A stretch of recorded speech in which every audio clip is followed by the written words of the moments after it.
บายดียินดีต้อนรับทุกท่านเข้าสู่รายการเว้าจีนให้เป็นจริงในคลิปนี้พวกเราจะมาเรียนภาษาจีนจากฮุมเงาเรื่อง美好的意外 Beautiful Accident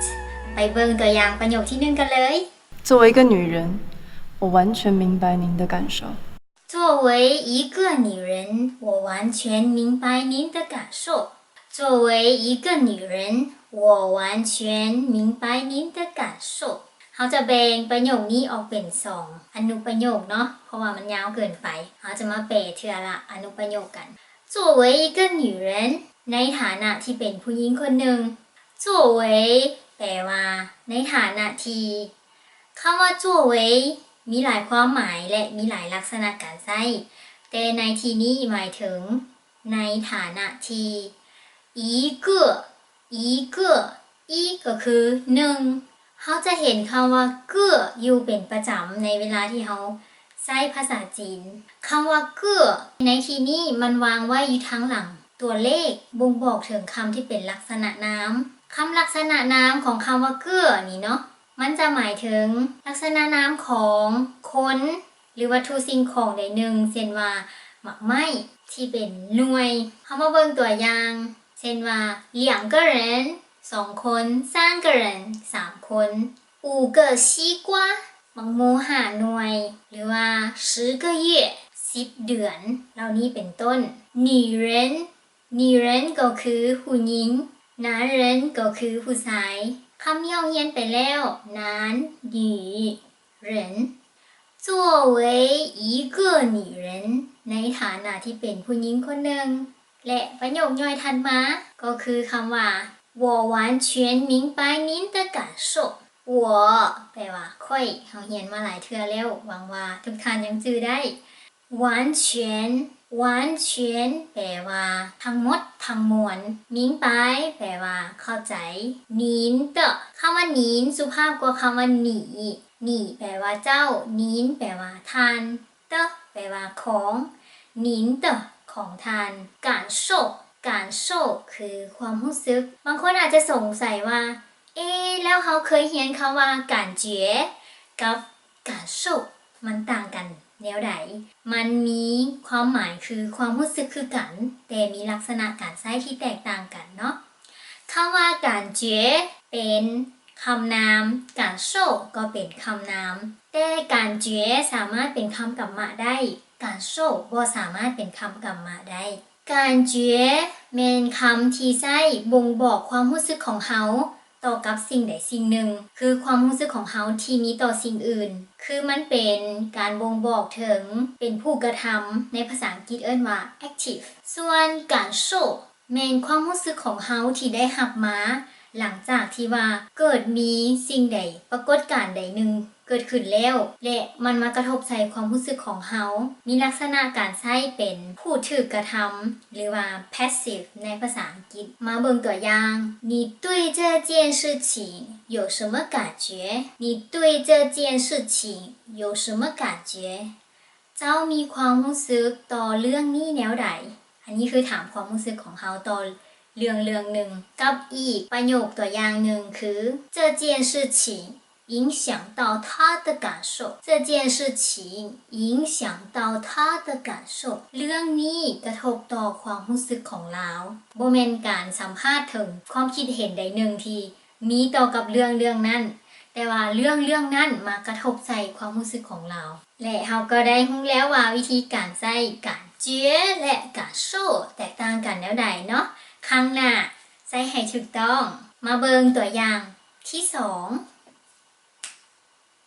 บ่ดังเอาใหม่你给我出来！说好不变的呢？你给我出来说好不变的呢นางเอกกำลังใจให้เนาะเราว่าอย่าง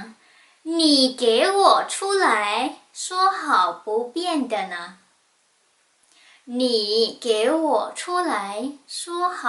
不变的呢你给我出来เป็นการออกคำสั่งที่บ่ค่อยจะสุภาพเนาะต้องระมัดระวังในการใช้คำนี้และถ้าเราได้ยินไผว่าคำว่า你给我เฮ็ดหยังแสดงว่าเขาเจ้ากำลังใจให้อยู่เนาะออกคำสั่ง你给我ตามด้วยคำกรรมะ出来出来แปลว่าออกมาชูแปลว่าออกไหลแปลว่ามา你给我出来ออกมาเดี๋ยวนี้你给我出去去ก็แปลว่าไป你给我出去ออกไปเดี๋ยวนี้บ่อยากเห็นหน้าแล้วเนาะไล่ให้ออกไป你给我回来你给我回来กลับมาให้ค่อยเดี๋ยวนี้回แปลว่ากลับ回来กลับมา你给我回来กลับมาเดี๋ยวนี้ต่อไปคำว่า说好不变的呢说好แปลว่า说แปลว่าเว้า好แปลว่าดี说好เว้าดีบ่แม่นเนาะ说好แปลว่าเว้ากันไว้ดีแล้วตกลงกันไว้เป็นที่เยี่ยมห้อยเป็นอย่างดีแล้ว不变不变แปลว่าบ่เปลี่ยนปู้แปลว่าบ่เปลี่ยนแปลว่าเปลี่ยน不变บ่เปลี่ยนบ่แปลงคำว่าปู้และคำว่าเปลี่ยนเป็นเสียงที่สี่ในภาษาจีนเมื่อเสียงที่สี่กับเสียงที่สี่มาผสมกันคำว่าปู้เป็นคำทำอิฐจึงเปลี่ยนเป็นเสียงที่สองคือปูเปลี่ยนจะเห็นให้การเว้าง่ายขึ้นและฟังมวลหูขึ้นเนาะแทนที่เราจะเว้าว่าปูเปลี่ยนมันคือเว้ายากเสียงคัดว่าปูเปลี่ยนเสียงมันจะคล่องดีกว่าต่อไปคำว่าเตอนี่เป็นคำที่สร้างอาการวินหัวมัวก้าวให้กับคนที่กำลังเริ่มเรียนภาษาจีนในระดับต้นหาระดับกลางอยู่พอสมควรถ้าเฮาไปซอกวิธีการใช้คำว่าเตอในอินเทอร์เน็ตเฮาจะเห็นว่ามันมีหลักการใช้ถึง11หลักการเป็นอย่างหน่อยและมีหลักการย่อยๆลงมาอีกเฮ็ดจังได๋เฮาจังจะจื้อได้มันก็ต้องใช้เวลาเนาะฝึกฝนไปเรื่อยๆเฮาจะสังเกตตามสถานการณ์และคำว่าเตอในประโยคนี้เป็นการแสดงอารมณ์ความรู้สึกและทัศนคติของผู้เว้า说好不变的ก็คือย้ำว่าเว้ากันไว้แล้วเด้ว่ามันสิบ่เปลี่ยนแล้ววันนี้คำว่าเนอะเด้เนอะก็มีหลักการใช้อยู่หลากหลายคือกันในที่นี้เป็นการทวงถามว่าใช้ว่าคือในภาษาลาวใช้เฮาเว้ากันไว้แล้วเด้ว่าเฮาสิบ่เปลี่ยนมันสิบ่เปลี่ยนแปลงไป说好不变的呢ในภาษาลาวก็คือใช้เฮาเว้ากันไว้แล้วเด้ว่ามันสิบ่เปลี่ยนลักษณะอารมณ์ของผู้เว้าเป็นการทวงถามเป็นความสงสัยและเป็นความบ่พอใจอยู่ปะปนกันเนาะ说好不变的呢เว้ากันไว้แล้วว่ามันสิบ่เปลี่ยนแต่เป็นหยังมันจึงเปลี่ยนออกมาให้ค่อยเห็นหน้าเดี๋ยวนี้ใช้เจ้าเว้าว่ามันสิบ่เปลี่ยนไปเขาต้องออกมาล้มกันว่าเป็นหยังมันต้องเปลี่ยนอันนี้คือการประท้วงอีกแบบหนึ่ง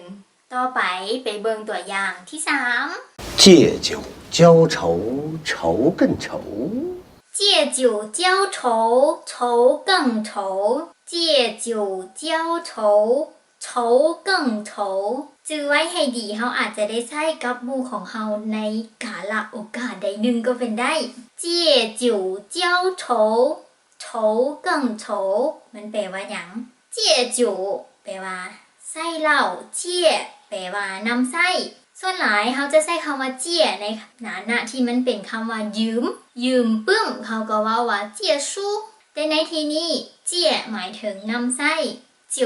แปลว่าเหล้าเจ้าโถเจ้าแปลว่าฮดคือเขาฮดน้ำดอกไม้ฮดพักนั่นแหละเนาะเจ้าสวยก็คือฮดน้ำลงไปเจ้าคว้าฮดน้ำดอกไม้เจ้าไช่ฮดพักโฉแปลว่าความทุกข์ระทมข่มขืนใจเจี้ยจิ๋วเจ้าโฉเราลองมานึกภาพคำกวีคำนี้เนาะเจี้ยจิ๋วเจ้าโฉก็คือในเวลาที่เรามีความทุกข์เอาเหล้าที่มีทั้งหมดมาสาดเทใส่กับความรู้สึกของเราก็คือการดื่มลงไปโฉเกิ่งโฉทุกเกิ่งแปลว่ายิงทุกยิงทุกเจี้ยจิ๋วเจ้าโฉเกิ่งโฉก็คือการเอาเหล้ามาสาดใส่ความรู้สึกของเฮาในยามที่ทุกข์ทรมานทุกนั่นก็ยิ่งทุกข์ตื่มอีกฉะนั้นการดื่มเหล้าแล้วบ่ได้ช่วยเฮ็ดให้ความทุกข์ทรมานนั้น ผ่านพ้นไปได้คำเว้านี้อาจจะถูกต้องที่สุดเพราะว่าคนที่แต่งคำกวีนี้ก็คือท่านหลีปายนักกวีที่เป็นทั้งนักคิดนักเขียนนักปรัชญาในยุคสมัยโบราณของจีนเพิ่นเกิดในปี701และเสียชีวิตในปี762เป็นคนเขียนกวีที่มีชื่อเสียงที่สุดอีกคนหนึ่งของจีนเพิ่นอาจจะเข้าใจคำนี้ดีเพราะว่านอกจากจะเป็นนักคิดนักเขียนนักปรัชญาแล้วยังเป็นนักดื่มที่เมาบ่ส่วงอีกคนหนึ่งดื่มเองแต่งเองก็ว่าได้ไปเบิ่งตัวอย่างประโยคที่4好了好了好了好了，大家都各让一步，这件事情不就解决了吗？好了好了คือเราว่า好了好了หลายเทื่อเนาะอาจจะเป็น3 4 5เทื่อ大家都各让一步这件事情不就解决了吗ค่อนข้างยาวเนาะประโยคนี้好了好了ก็คือการใช้คำเว้าเพื่อยับยั้งคนที่กำลังพิดเถียงกันหรือว่าปะทะอารมณ์ใส่กันอยู่เฮาก็ใช้คำว่า好了好了พอแล้วหยุดได้แล้ว大家都各让一步大家แปลว่าทุกคนโตแปลว่าล้วนแต่นี่เอาวางไว้ทั้งหลังคำน้ำที่เป็นพหูพจน์เนาะที่เป็นจำนวนหลายตั้งแต่2คนขึ้นไปเขาใช้คำว่าโตได้他们俩都喜欢猫พวกเขาทั้งสองล้วนแต่มักแมวร่างแปลว่าถอยออกไปอีปู่1 ก้าวเนาะปู่ก็คือก้าว大家都各让一步แต่ละคนแต่ละฝ่ายทุกคน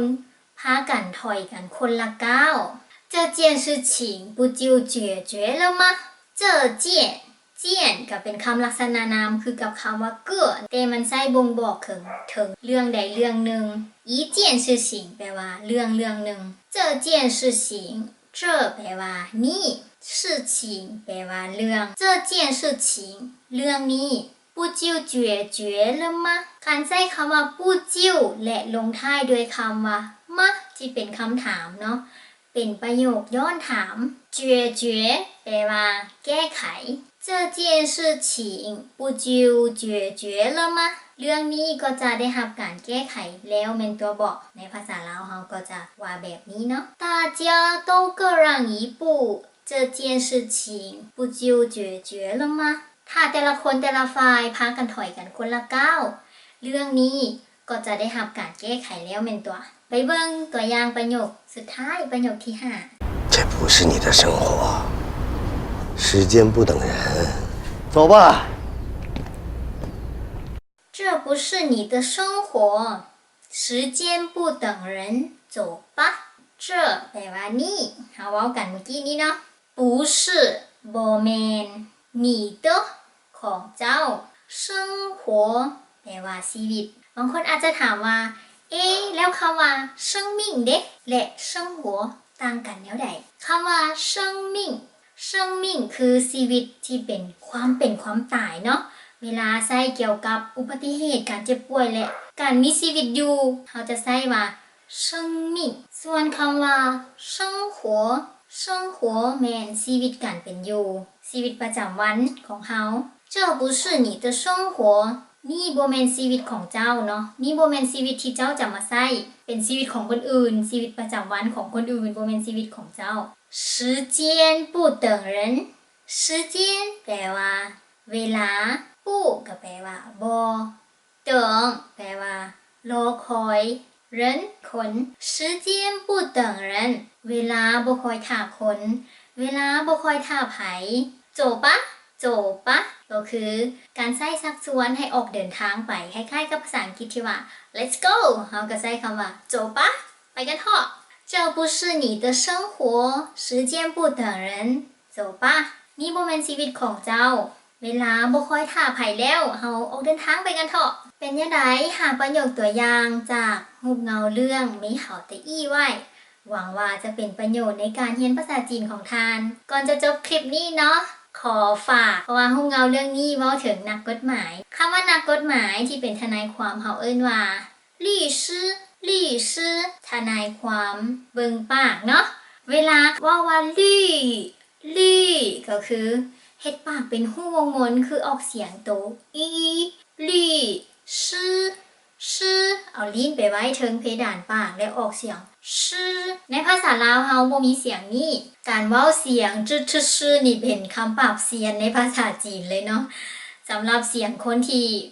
มาจากภาษาที่บ่ได้ออกเสียงหลายขนาดนี้มันก็จะอาจจะยากหน่อยนึงในตอนเริ่มต้นแต่ว่าถ้าเฮามันฝึกฝนมันก็จะเป็นเรื่องที่บ่ยากจนเกินไปลี่ชื่อทนายความถ้าท่านใดอยากไปเบิ่งหนังเรื่องนี้เพื่อฝึกภาษาจีนก็อย่าลืมเนาะมีหอแต่อี้ไว้และเบิ่งแล้วยังมีคำถามคอมเมนต์หรือฝากคำถามมาที่เพจได้อย่าลืมกดไลค์กด Subscribe และกดแชร์ให้หมู่เพื่อนของทานได้ติดตามน้ำกันพบกันใหม่ในคลิปหน้าบ๊ายบายใจเจียน